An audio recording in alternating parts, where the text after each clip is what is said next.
Ito pa ang sabi ng palasyo, idagdag ko na din ho, mga bossing. Ano ang sabi ng palasyo? Pwede na daw kayong magsampa ng kaso.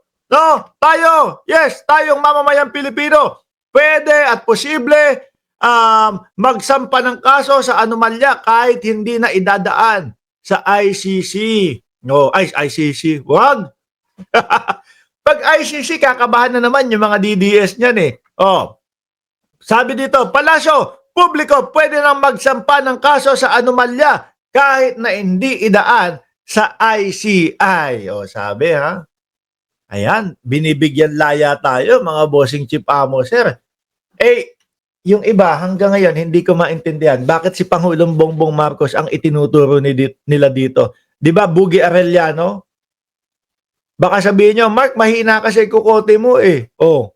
Eh, paano si Pangulong Bongbong Marcos ang nagpasimula nitong lahat? Tapos ang iisipin nyo, mastermind si Bongbong Marcos, di ba? Explorer, sabi, PBBM lang talaga. Oh, never kaming mag-give up sa paninira sa kanya. Nakikita naman namin na maliwanag pa sa sikat ng araw at seryoso si PBBM, mapabuti ang kalagayan ng ating bansa. Di ba? Sabi ni Ma'am Neng Gigi, nag-subscribe na ako sa Birahan. Mamaya try kong manood. Katampo to. 4 na araw nang nakaano yun, ngayon lang nag-subscribe. Shout out po. Maria Bryce. Yung mga tao na sinasabing mayroon ng nalalaman, may dokumento, huwag nang isubmit sa ICI. Rumekta na daw kayo. Oh, if you have the complete documents, you file immediately kasi as a taxpayer, payer, you have the rights to file a case. Eh kayo, tayo, ang ninanakawan eh. Di ba, mga kababayan? Rektahin nyo na. O, kung sino yung mga nakakaalam, rektahin nyo na daw po. Ganyan ka-open ang ating Pangulo, ang gobyerno, ang palasyo sa mamamayang Pilipino. Walang awat-awat. O, mga senador ko yan. O, mga congressman ko yan. Wala. Diretsuhan ho, mga bossing. Di ba? Ganyan nga sinasabi natin na hindi natatakot ang Pangulo eh. Bakit ho? Hindi natatakot kasi malay mo, siya naman ang kasuhan. Di go on lang. Sabi ni Ma'am Remy Nofiel, nakakasawa ang mga DDS. Wag niyo kasing tinitingnan. Kagaya ni Sir Reynaldo Gallos, hindi tumitingin sa mga DDS. Di ba? Tapos, ano po ang sasabihin niya mga yan? Yung mga DDS, paulit-ulit lang naman po sasabihin, si Mark Ramos, bayaran. Kayo, bayaran. Kayo, sumusuporta sa bangag. Pero, yung mga ginagawa ho ng Pangulo, hindi ho nila nakikita yan. Mali. Nakikita pala nila yan. Kaya lang, pinipilit magbulag-bulagan. Dahil nga, gusto nila, yung presidente nila ang maupo o yung gusto nila, yung mga idol nila ang maupo bilang presidente. Bakit? Nasasaktan, nahi-hurt na po yung mga DDS, mga kababayan. Biruin mo ba naman, araw-araw na ginawa ng Diyos. Hindi po yung si Kibuloy ha. Kibugok po yun eh. Ayan o, pangalak, Kibugok. Hindi po si Kibuloy, mga kababayan. Diyos lang po ng mga ano yan. Diyos lang po ng mga DDS yan, si Kibuloy. Araw-araw po na ginawa ng Diyos, mga kababayan. Ito, may mga nabubuksan, may mga nabubuklat, may mga nakikita na mga anomalya. Di ba? Sabi ni Lepeyopo, official, sino ang pumatay kay Ninoy Aquino? Baka ako. Baka ako na lang kaya. Ano? Sino pumatay doon? Si Marcos. Diyos ko naman.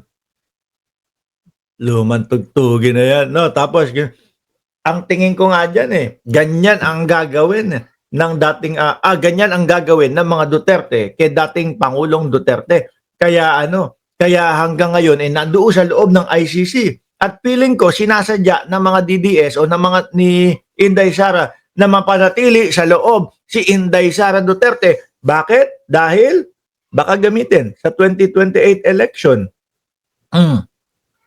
Pero hindi nila alam, wala na yung mga gano'n. Hindi na ubra yun. Yung necropolitics, hindi na ubra yun. Alaws na yun, di ba, Benser? Hindi na inaano yun. Ngayon no uulitin natin. Pwede na tayong magsampa ng kaso lalo na kayo ay may dokumento, no? Huwag nyo na daw idaan sa ICI, no?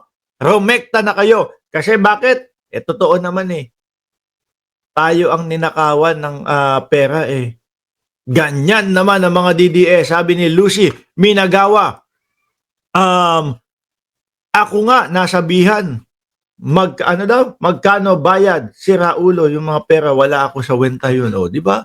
Ganyan lang, paulit-ulit. Kasi yung mga yan, wala naman like ito, example isang oras tayong magdi-discuss patungkol dito sa politika.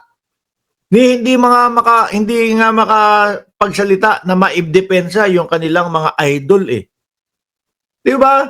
Kasi yung mga idol nila hanggang ngayon wala pa ding ipinapaliwanag na depensa doon sa mga issue nila. O paano naman siya ipapaliwanag?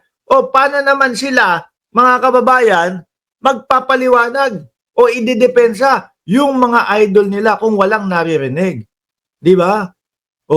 Sabi ni Lepeyopo, official, hindi pa tayo nakaganti sa mga Marcos, pero binoto ulit natin. Anong nakagante?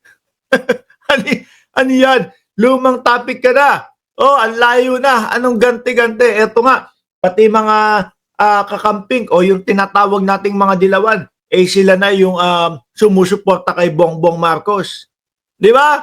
Ngayon mga kababayan, nasaan na ba tayo? Bago tayo pumunta mismo doon sa ICC, yung pamangkin, ni Sara Duterte. Tama ba? Pamangkin niya to? Yung isang Duterte, nagrereklamo daw mga kababayan. Bakit?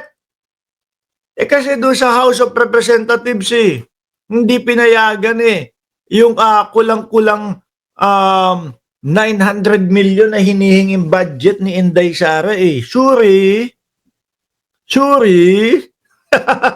Hindi pinayagan. Paano papayagan, mga bossing?